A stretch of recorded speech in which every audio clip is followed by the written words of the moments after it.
আচ্ছা, এই যে কিছুদিন যাবৎ হাইকোর্ট বলছে বাচ্চাদের স্কুল কলেজ বন্ধ থাকবে, কিন্তু আমাদের শিক্ষামন্ত্রী আবার সেটার এগেনস্টে। এই যে এটা নিয়ে একটা তর্ক বিতর্ক চলছে, স্টুডেন্টরাও এই নিয়ে বেশ ট্রোল করছে শিক্ষামন্ত্রীর ইয়েতে। তো এটা কি আপনাদের কাছে কার কীরকম লাগছে, আপনাদের কার কীরকম অভিমত? যেহেতু আমার দুই বাচ্চা স্টুডেন্ট, একজন কলেজে পড়ে একজন স্কুলে পড়ে, সেক্ষেত্রে আমার কিছু মতামত তো অবশ্যই আছে, এবং আমি সেটা আমার সোশ্যাল মিডিয়াতে আমার মতামতটা রাখার জন্য আজকে এই ভিডিওটা রেডি করলাম। তো আমার কথা হচ্ছে কি, যখন নাকি মানে এখন তো কমে আসছে গরমটা, তখন আরও যখন খুব বেশি ছিল তখন ওই অনলাইন ক্লাসের যেই ইয়েটা আসলো, স্কুল বন্ধ দিল, প্রথম যে বন্ধটা হলো, তখন কি করলো স্কুলরা অনলাইন ক্লাসের জন্য সব সব বাচ্চাদের ইয়ে করলো। আমার ছোট বাচ্চা KG2-তে পড়ে, তো ওর অনলাইন ক্লাসে মানে যেই পড়াচ্ছিল আমার কাছে মনে হচ্ছিলো যে এনাফ। কারণ স্কুলে যে বাচ্চা আমার পানি খাচ্ছে না, বাচ্চা গরমে ঘেমে অস্থির হয়ে যাচ্ছে, তার চুলের ভিতরে পুরো ঘেমে যাচ্ছে, তা থেকে তার কাশি বসে যাচ্ছে, ঠান্ডা লেগে যাচ্ছে, এগুলো একটা টিচারের পক্ষে কখনোই হ্যান্ডেল করা সম্ভব না। একটা বাচ্চার পিছনে তারা কিভাবে এত সময় দিবে? কারণ তাদের অনেকগুলো স্টুডেন্ট, অনেকগুলো বাচ্চা, তারপরে আবার লেখা দেখতে হয়, তারপরে আবার এই ছোটো ছোটো বাচ্চাগুলো দুনিয়ার ওয়াশরুম এইটা সেটা থাকে।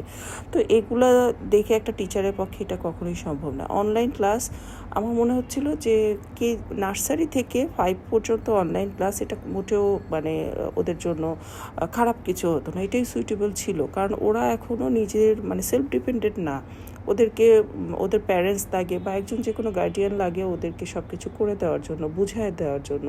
তাদের গরম লাগছে না ঠান্ডা লাগছে, তারা গরমে হাফসাফ করতেছে, এই জিনিসটাও ঠিকমতো বলতে পারে না।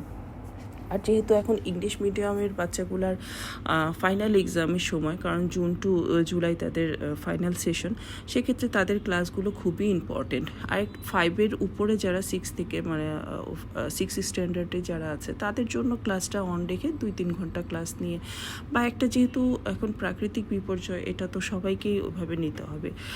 এইটাতে মানে বাচ্চারা, আমাদের শিক্ষামন্ত্রী দেখলাম বলতেছে যে বাচ্চারা কি করবে, ঘরে বসে থাকবে স্টুডেন্ট? হ্যাঁ, কেন ঘরে বসে থাকতে হবে? কেন অনলাইন ক্লাসটা আছে কেন? আমরা করোনার সময়ও তো ঘরে বসে নেই, ঘরে বসে ছিলাম না।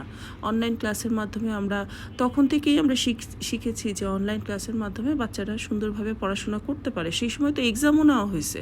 তো এখন কেন এই গরমের মধ্যে বাচ্চাগুলোর উপরে এত অত্যাচার? তার উপরে আবার কি শিক্ষামন্ত্রী বলছে যে প্রতিবার তো গরম পড়ে, এরকম তো কথা উঠে না, এইবার কেন এই বিষয়টা নিয়ে এত কথা হচ্ছে? আরে প্রতিবারের গরম আর এইবারের গরম তো সেম না। আপনার বাচ্চা হয়তো বা স্কুলে পড়ছে, শীতাতপ নিয়ন্ত্রিত স্কুলে পড়ছে, যার জন্য আপনি বুঝতে পারছেন না যে আমাদের বাচ্চাগুলোর কী পরিস্থিতি হচ্ছে।